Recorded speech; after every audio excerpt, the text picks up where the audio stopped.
Hi, everyone. This is Tori Vandelin with Prevent Connect. This podcast continues the conversation Ashley Klein Jimenez and I had with Keith Kaufman and Elizabeth Letourneau.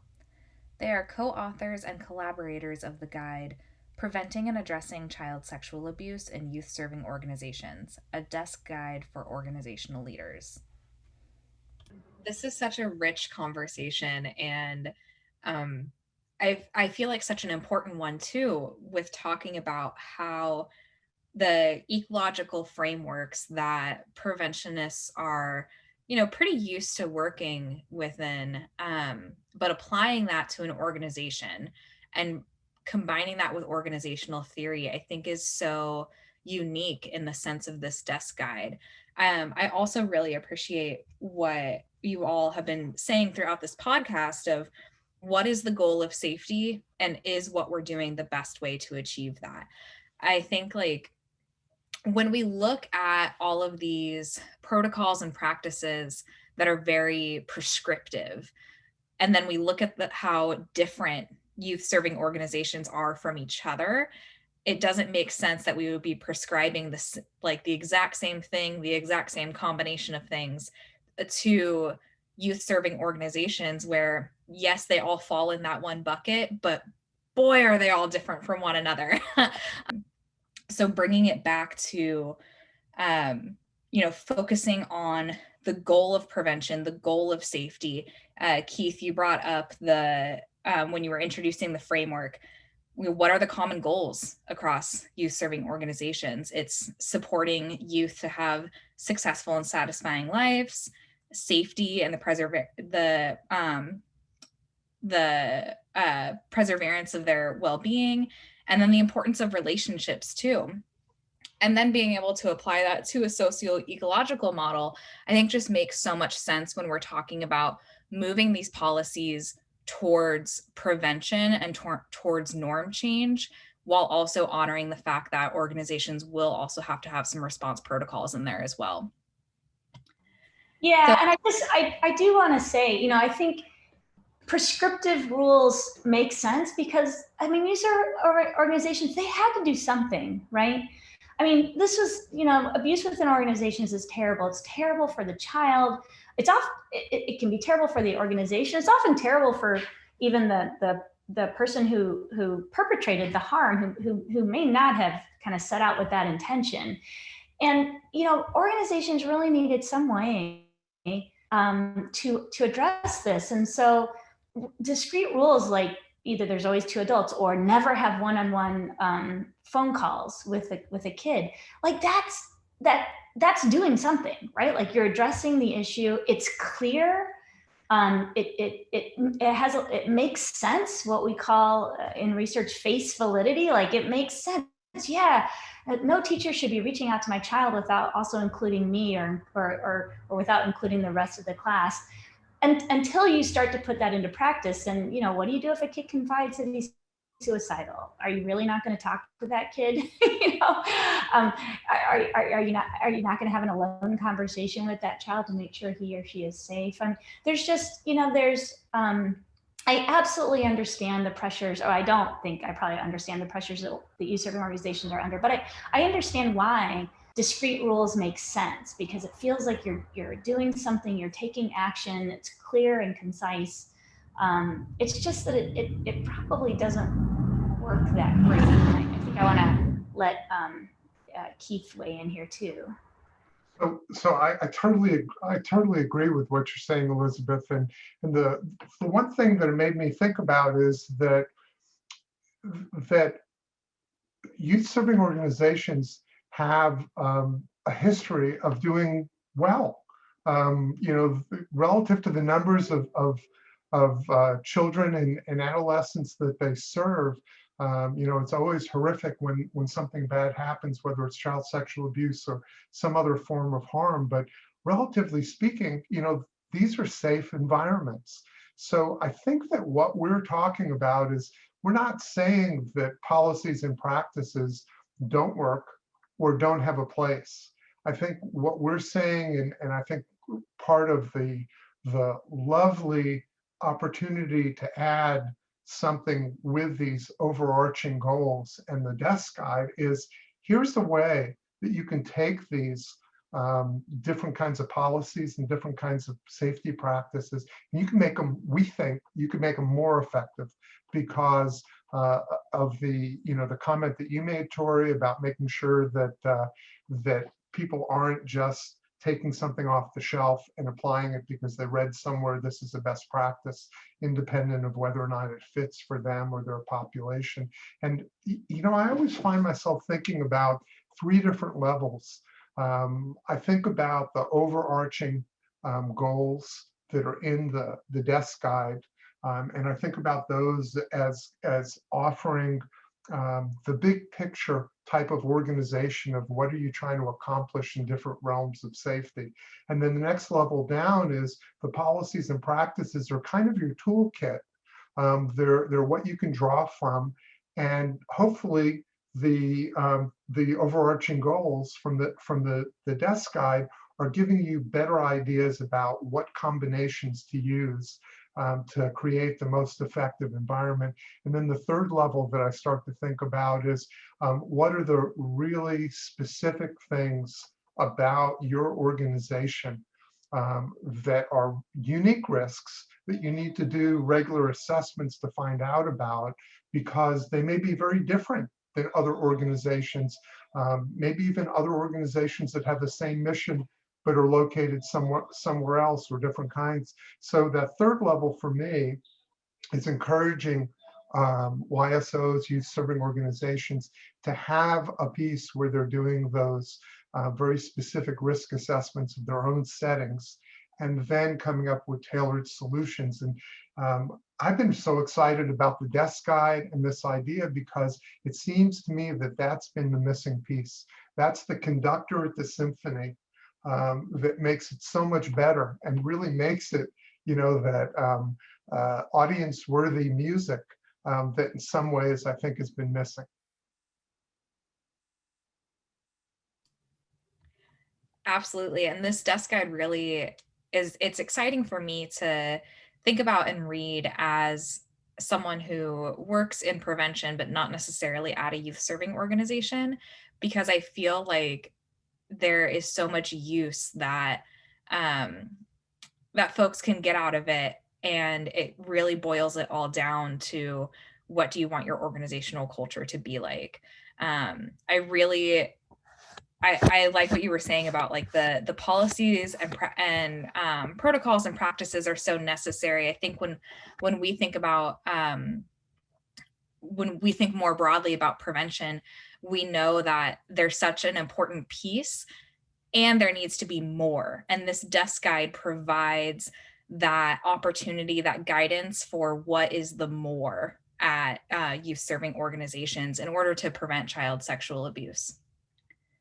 So, Keith, you had mentioned these 8 practices that are the overarching goals of preventing child sexual abuse.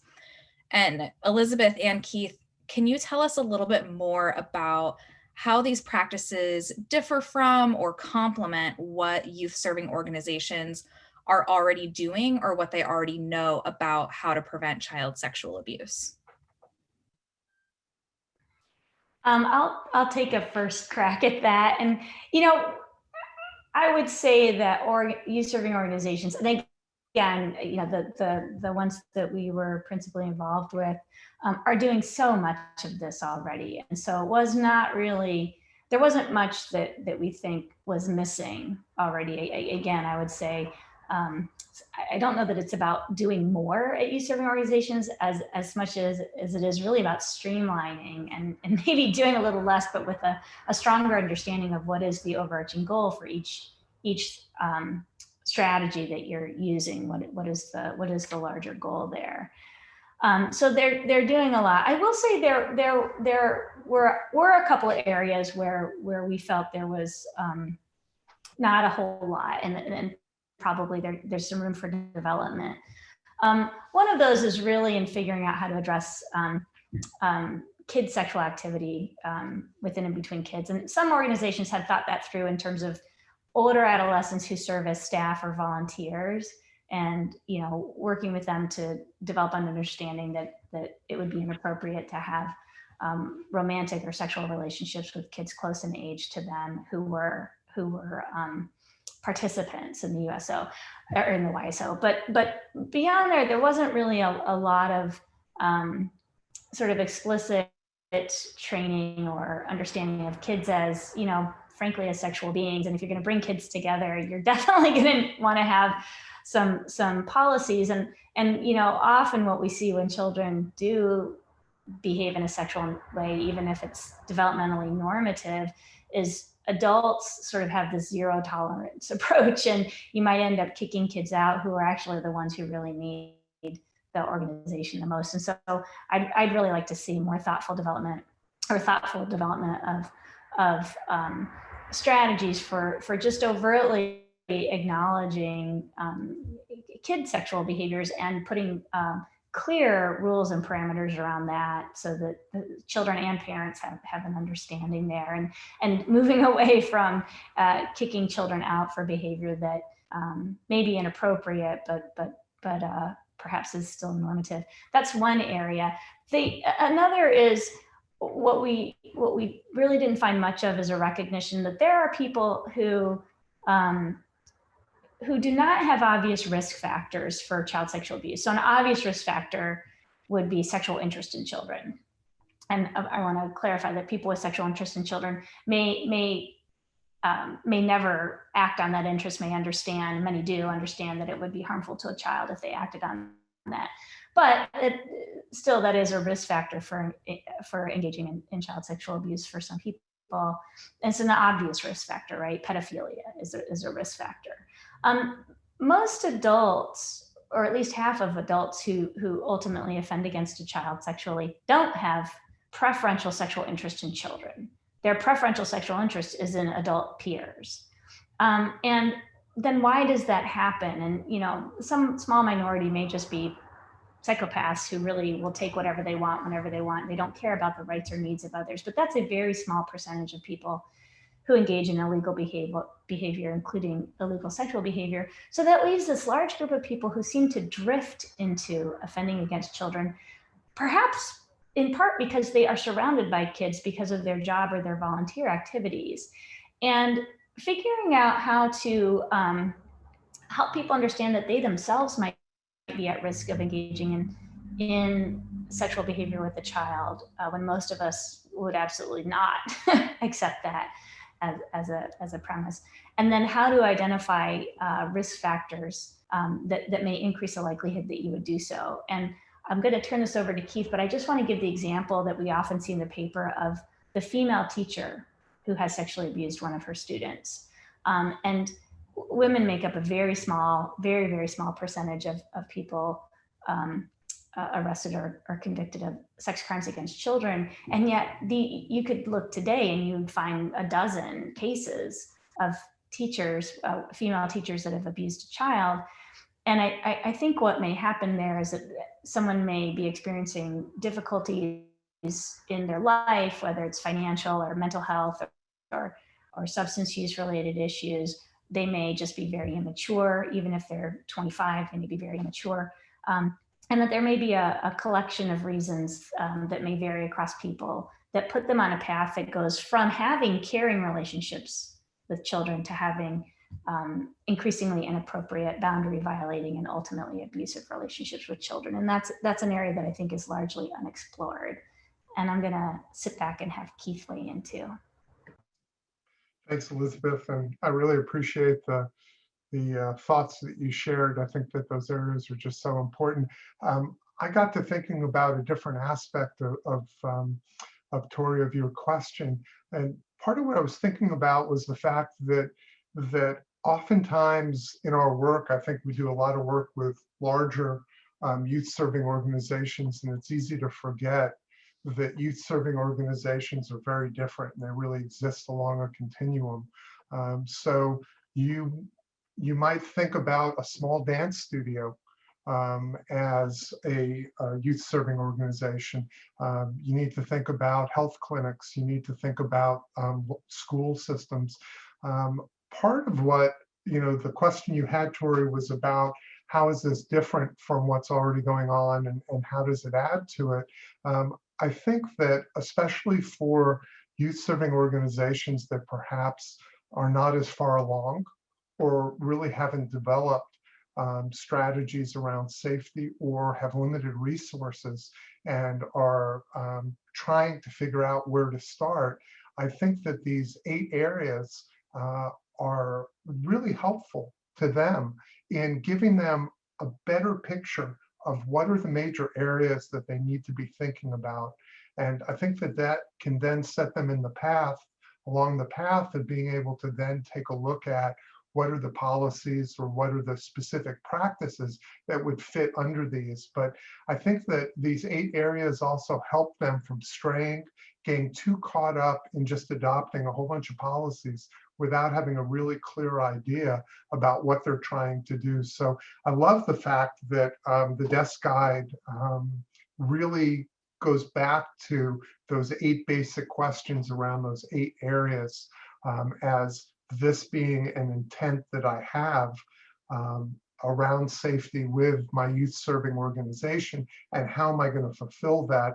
And then you can start looking at what practices fit for the 2-person dance studio, as opposed to a small health clinic, as opposed to a $300 million national youth serving organization. So for me, it's not about are we taking anything away, although if organizations or specific locations are seeing, as Elizabeth said earlier, that drift where their staff aren't able or aren't following the rules, that ought to be a message that somebody needs to reevaluate the demand in terms of different rules, or how well those rules fit, or is there something that would be better to use as a strategy to ensure that kind of safety.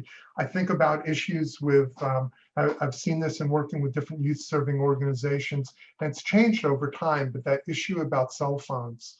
If I was sending my child back in the day, my kids are grown now, but back in the day, to a youth serving organization, I probably would ask questions about the staff to youth ratio. I might not be sophisticated enough to ask them if they have policies that keep their staff from using their cell phones when they're supposed to be watching my child. If you have those things going on, and yet there are rules, it hopefully gets the organization to ask questions about what the larger issue is, hopefully one of the 8 in the desk guide, and how can I go about fulfilling that role, perhaps in this case around supervision, a little bit better. Thanks for listening. Part 4, the final episode of this podcast, is available now, linked on our website.